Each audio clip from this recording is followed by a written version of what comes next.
It's that time. About 2 months ago, I started a series on my channel diving into Lana Del Rey's discography album by album. And it's been a while since I've made an installment to that series, mainly because I just have other videos planned, but also because Lana Del Rey is an artist that is very out of my comfort zone. So I thought that if I took my time with each of these albums and not really rushed myself and forced myself to make the videos when I didn't want to, I could appreciate each of them a little more and understand each of them a little bit better, instead of it all just kind of feeling like a big blob. So today we'll be listening to Ultraviolence, which is her second studio album. We're looking at 14 tracks in an hour and 5 minutes, which means these songs are probably all pretty long. Looking at the cover, it's probably gonna be sad, and I'm fine with that. You know, it's a rainy day out. I'm stuck in my room anyways, so may as well just enjoy my matcha latte and listen to this album, right? Before we get started, I obviously do want to mention that I have a Patreon. For only $3 a month, you get access to bonus content, you get access to extended reactions, and you get your name in these videos. Thank you to my 13-ish lovely patrons. Y'all are the best. Y'all help me do what I do. I appreciate you guys. I love you guys. And even if you aren't a Patreon, I just want to say,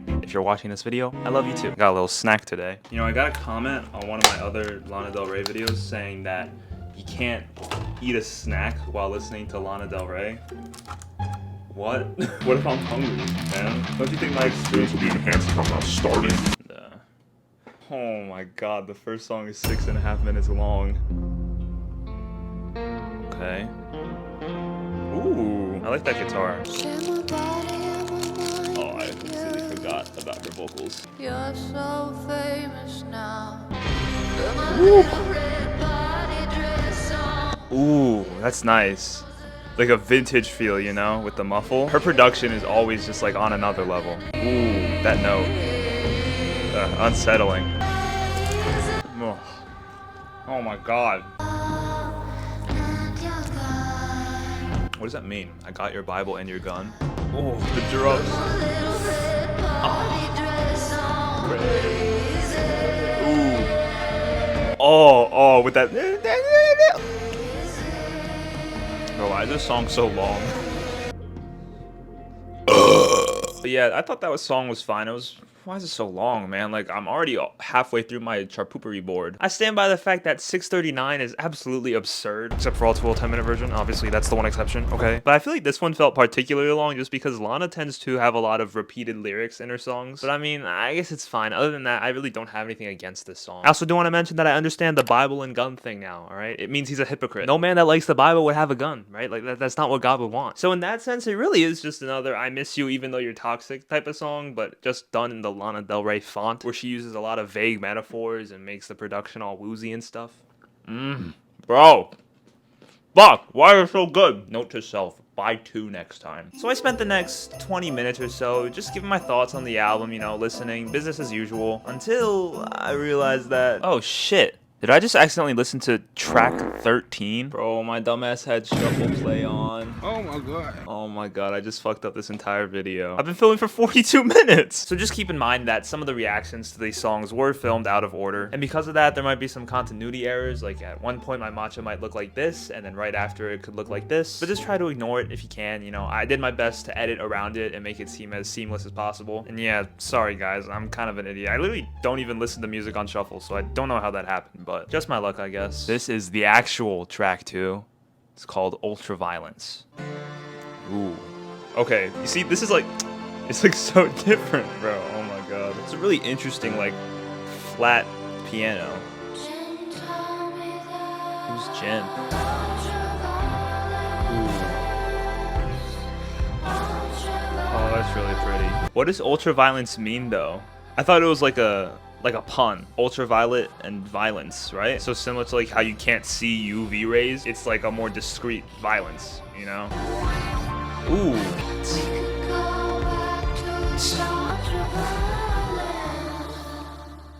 I actually really like that song. I think I'm correct about that ultraviolence analogy. Let me look this up. Going to genius. Phrase coined by classic novel A Clockwork Orange extends to its harmful, destructive nature while being invisible and just like Jim's violence towards her. Okay, so I was right. Let's go. I was actually right. But yeah, I really like that song because I feel like a big overarching theme that I'm starting to realize with Lana's music is like, she's very open about her self-destructive tendencies. In that song in particular, this man is clearly at least verbally abusive, you know? And it's like a very toxic relationship, but that dick game just too good. I'm sorry, that was an extremely inappropriate thing to say when talking about abuse. Oh god. Genius also said that Jim could be a reference to Jim Beam, which I guess is some type of alcoholic beverage, which ties the song back to Lana's drinking problems, which she's been very vocal about in some of her previous songs. Making me sad, man. Alright, this one is called Shades of Cool. Wow, it feels kind of weird. Also kind of like a Western, but then also kind of like a fairy tale, like. My baby lives in shades of blue, both for me, not for you. It's a diss. But you. Oh! It somehow has like an R&B feel with that meow meow meow thing, but then it's also like super vintage feeling. Oh my god. I think we might have a banger on our hands, ladies and gentlemen. One is blue. Okay. So blue seems to be a recurring color here. Recurring theme or symbol. Someone new. Still toxic. Man, fuck this guy, bro. How could you fumble Lana? Can't break through your world. It's so simple, but like, it's so pretty, you know?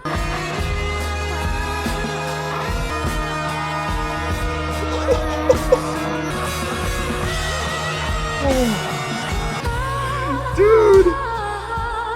Oh. Oh my god. Oh. Huh. Oh. That bridge where they brought the guitar, bro. Oh my god. Fire. And I feel like when this album has those punchier moments, it hits a lot harder just because they're juxtaposed by the more muted tone that the rest of the album has. You know, those electric guitar parts do be hitting, bro. It slaps. And lastly, the outro. Her voice is beautiful. Her voice is actually so good. It's like one of those voices that like, yeah, I don't know how much variety there is, but when she does her thing, shit, bro, it's fire. Brooklyn Baby is one of the most streamed on the album. I have a friend that really likes this song, so let's just see what happens. Ooh. Oh, so different. Feels like a summer drive vibe. I am too young to love you. I Ooh, don't know. okay. Oh, okay. Oh, that drum. They say I'm too young to love you. Okay, my bad, my bad. I was expecting a drum, my bad. Oh, dude, that's beautiful. That is fucking beautiful, bro. I get high on hydroponic weed. Ooh, what's hydroponic weed? What the fuck? I was like really enjoying that song and that threw me off so much. No, yeah, that song is also really good. Damn. This album's kind of fire, bro. The one thing that makes me not love this song is her vocals are just really boring. Like, I know they're doing that muted thing, and I feel like sometimes it works, but here, I feel like it just would have paid off a little bit more if they gave it a little bit more of a cleaner sound, you know? The rest of the production feels so grand and so, like, perfect and, like, And then her vocals are just like, yo, guys, what's going on? Welcome back to another Days Pop YouTube video. It's like, you can't hear anything. I don't know. It's a stylistic choice. I get it, but not a big fan, personally. I guess I'll draw my conclusions at the end, but I'm having a good time. I'm enjoying this album more than I thought I would. That song in particular is great. I love the drum in the chorus. I love the chorus itself. That guy at the end, a little weird, but it's fine. I'll let it slide. Just caught me off guard a little bit. Ooh, like the subtle guitar there, electric guitar. Oh, Down on the West Coast. I like it, man. It feels mischievous. Hard to show. I'm feeling hot to touch. Oh, that quality of her voice when she like, oh. What the? Ooh. I'm sorry, I have a burp. Ooh, Spanish. She's speaking Spanish. Yo soy Jason. Down on the West Coast. Bro, that like quiet drum is so fire, bro. I guess I know I'll never Dude, this is a banger, bro. Bro, that's crazy. Like complete tempo shift. That's insane, bro. Ano como yo, I love. That sounds like the Millie Rock thing. I really like that song. You anticipate it being like a louder, fuller chorus, but they bring it back and they change the tempo entirely, and I really like that misdirection. This song definitely has my personal favorite vocal performance on the album. Not even because I think it's the best or has the most variety, it's just that pre-chorus, her cadence sounds so good, bro. It's like, it's so fire, man. I love it. Also, the production, it's pretty fucking tubular, alright? This song is definitely one of my favorites, if not my favorite on the album. Maybe, sort of, I don't know. Editor Jason, translate those Spanish parts for me, please. Thank you. But what I can say is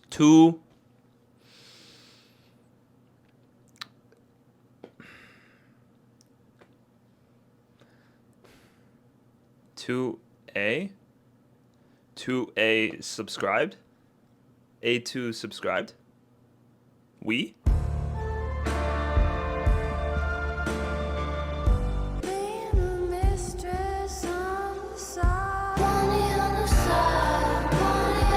What does that mean?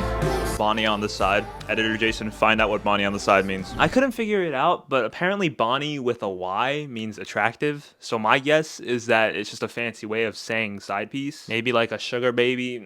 I don't know. Bonnie on the side makes me a sad, sad girl. Ooh.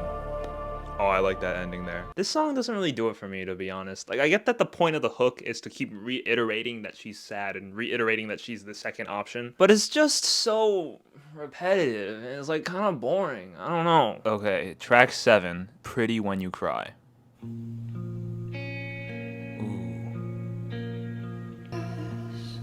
Shine for you, my love. I'll wait for you. Oh. Bro, I love that, bro.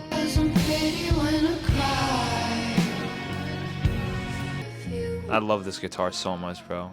Like, the verses, it's literally just the guitar. Oh, I like that the kit feels a lot fuller now. Ooh! Little guitar?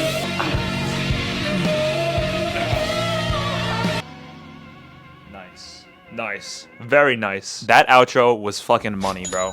That outro made the entire song for me. The verses worked, you know, with just like the one guitar because the guitar was really pretty and it just sounded like so clean. I just really like that it built to that full bit at the end. I'm assuming that the metaphor Pretty When I Cry is like a catch-all for like him not being really affected by the damage that he's doing to her, right? If she were an ugly crier per se, he would care, right? Because he doesn't want to see her ugly face. But because she's a quote-unquote pretty crier, it's like the sad, the bad doesn't affect him as much. That's my interpretation of it. Let me know if I'm wrong. The lighting in here got so much worse because it's like raining and it's really cloudy outside. There's a light right here, and then this is a window.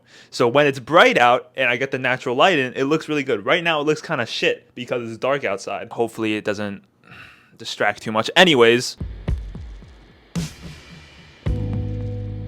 Ooh. You say that you wanna go to a land at all. I want money, power. Bro, something about the way those vocals are stacked feels so like freaky, bro. I wanna take you for all that you got. Damn, Lana. This is toxic, bro. Are you good? Really want Oh, that guitar, bro. Ooh. It's funny. It kind of mirrors like her falsetto, right? So she sings in falsetto and then it echoes. It feels like an echo, you know what I mean? I love that. That's so clever. Fuck, my butt's asleep. Ooh. Oh! Oh! Dope and diamonds.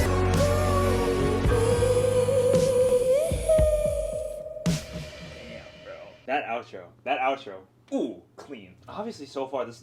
Oh, it's not speaking the mic. Sorry. Obviously, so far this production is like really good. It just encapsulates the vibe of the album really well. I feel like it feels like everything is passed through, like one of those like film filters. Electric guitar fire, drums fire, as per usual with this album. And also, it's just more of Lana's being toxic. You know, we're like a little more than halfway through the album. We're starting to see the trends, right? This one is called "Fucked My Way Up to the Top." Kind of a crazy title, but let's just get into it. I'm excited. Okay, so this feels like it's gonna be like a bad bitch type song. I'm down. Oh.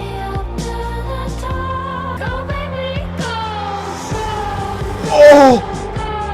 Oh, okay. Bro, that first drum. I'm a dragon, you're a Damn. These feel like digs at someone in particular, bro. Oh. More.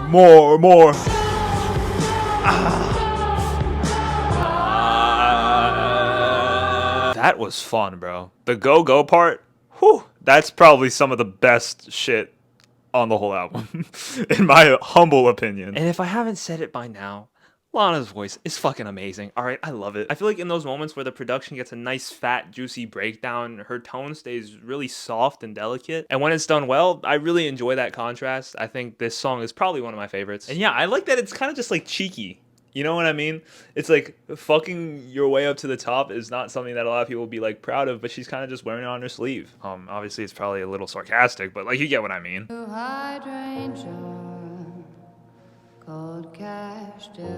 Such an interesting voice, man. Like, it feels nasally, but it also feels like very resonant. You know what I mean? And those are like usually conflicting things, but it could just be the effects they put on her voice. I don't really know. Oh. I fucking love violins, bro. Oh, dude. So apparently around the time of this album coming out, Lana had recently moved to LA after being in New York for a while. And that's like mentioned on the side in some other songs, you know, like Brooklyn Baby. She's a baby from Brooklyn. I don't know. You get what I mean? But this song really dives into, I guess, how she feels about, you know, basically just leaving her home or where she grew up. She talks about how she has all this stuff now and she's doing well. But if you need something, I'm gonna come back to the East Coast because I love you. And it's cute, I guess. It's nice. I still don't know what the title Old Money means because she doesn't say old money once in the entire song. Maybe it's a reference to her growing up rich in New York and then leaving to go to LA and now she's like not as rich because she's like on her own. I don't know. Please tell me in the comments if you do know. I also feel like when the strings start to swell at those certain points, it just feels like you get this like gush of emotion rising up into your chest. You know what I mean? And that is really sweet, really sad, really nice. The Other Woman. Damn. The other woman. Fuck with that chord progression. Ooh. Just love the strings, bro. The combination of the strings with the like down type guitar kind of reminds me of like Blue Velvet a little bit. The vibe of this song. I don't know. I see like a, you know, like some sort of ball.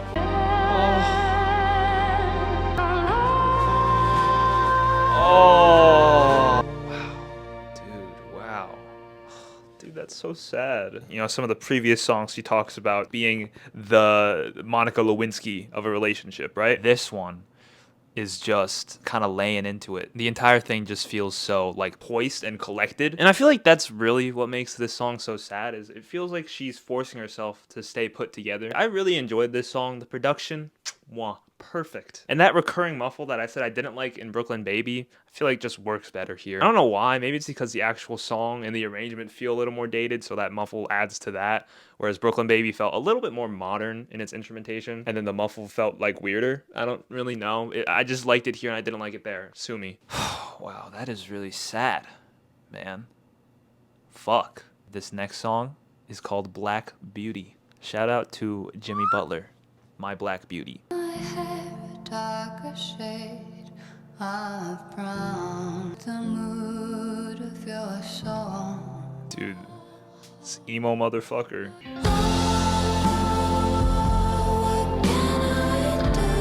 Oh, dude, are you kidding me, bro?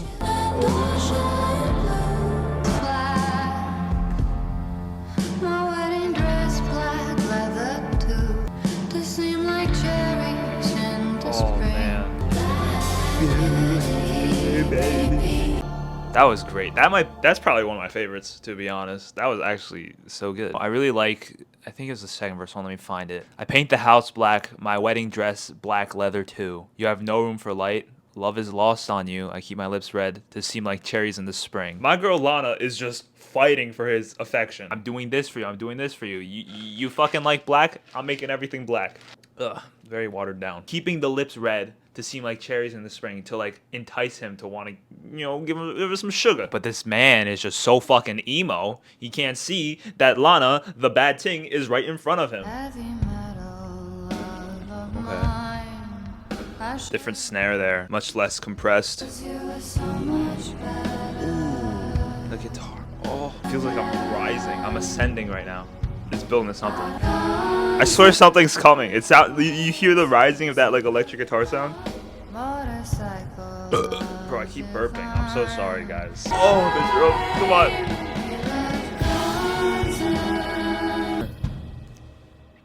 I really enjoyed the electric guitar parts. I think it was good, and the drums were good.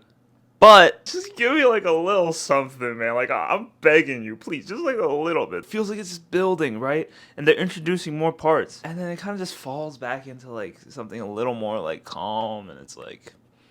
But as underwhelming as moments like that might be for me, it's all part of me becoming more familiar with Lana as an artist, right? Like you don't go in with the same expectations when listening to every single artist, you know? Like my expectations are going to be a lot different when I'm listening to someone like Taylor Swift than if I'm listening to fucking someone else. God, I really need to diversify my music taste. And as I continue to listen to more of Lana's music, I'm sure I'll start to develop more concrete expectations for it. But for now, I've decided to officially change my perspective. You know, from now on, if there's something that I didn't like, I'm not going to see it as a missed opportunity. I'm going to see it as a learning experience, you know, understanding her more as an artist. Now, here's where things get a little bit weird. I accidentally listened to the last song as like the third song because of my whole shuffle mishap. So I didn't get to do my whole, oh, it's been a wild ride, guys, but we finally made it to the last song bit that I usually do. So I'll just say it now. It's been a wild ride, guys, but we finally made it to the last song of the album. I forget what it's called. Florida Kilos, whatever that means. Ooh, oh, different guitar out the gate. I love it. Ooh, it's beautiful, man. White lines, pretty baby, Sorry. Give me a second. I'll be back. My fingers smell like fucking salami. Oh, she brought the yayo back. I believe that meant cocaine or something. Some type of drug. Cherry cola lime. Yeah, yo.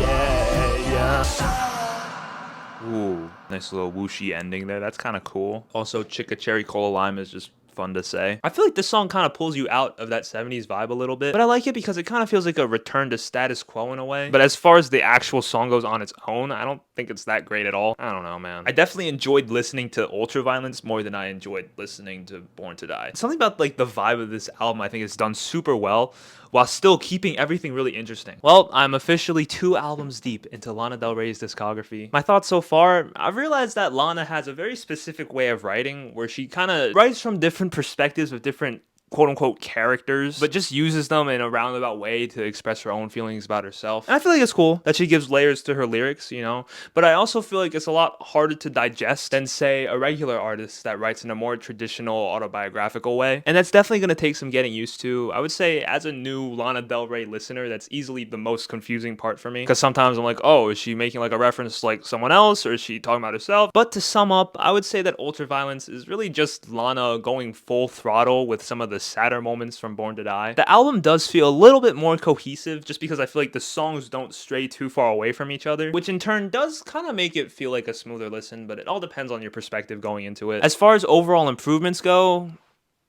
not much to say. I do think Born to Die is probably a better made album, if it's possible to tell. And it's also just more impressive in general because it feels like it's like a sampler of everything that she could bring to the table as an artist, whereas this is just like a single dish. And it's like a good dish, like it tastes good, but sometimes you want some fries with your burger, you know? I found that the metaphors and themes of the songs were a lot more transparent in this one, which I liked because I'm not great at reading comprehension, but I can imagine the music snobs and Anthony Fantanos of the world would probably bash on it a little bit for being a little bit cheaper than Born to Die, you know, hand quotations cheaper. So rating, I'm probably gonna give it something like a 7.5. Definitely want to give Born to Die a substantial edge. I think that one is definitely a better album in my eyes. But I still really enjoyed the lyrics and the instrumentation on this one. It feels like it plays it kind of safe compared to Born to Die, which for a sophomore album, I would want you to sort of expand your sound a little bit, and this doesn't feel like it does that. I guess you could say it's a sophomore slump, but more of like a sophomore sluh. No, it's still pretty good. And as I've pulled away from my first reaction to this album, I started to realize that a lot of the reasons that I enjoyed listening to this one more than Born to Die probably comes from Lana's music just growing on me. But there are definitely some great moments. Now for the song ranking. I don't have my little notebook today. I left it in my dorm room. But I do have them right here on my laptop, so I'll just pull it up. All right, we're going to work from the bottom up. Money, Power, Glory,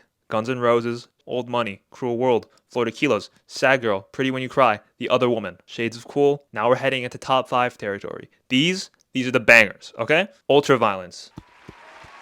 Round of applause for Ultraviolence. Banger, absolute slapper. Brooklyn Baby, love that drum. Absolute banger. Black Beauty, Jimmy Butler, shouts out to my guy. Fucked my way up to the top. Very cheeky, very fun. I fuck with it. And number 1, West Coast. Comment your favorite song on the album and what you would rate it out of 10. And also, like this video while you're at it. It really helps out my channel a lot. Let's see, I posted Born to Die in August, and it's October. So you guys can expect another Lana Del Rey video in like December. God. This is my show. Go baby, go baby, go. Join the Patreons. Join the Patreon. Bonus content. Reaction. Join the Patreon.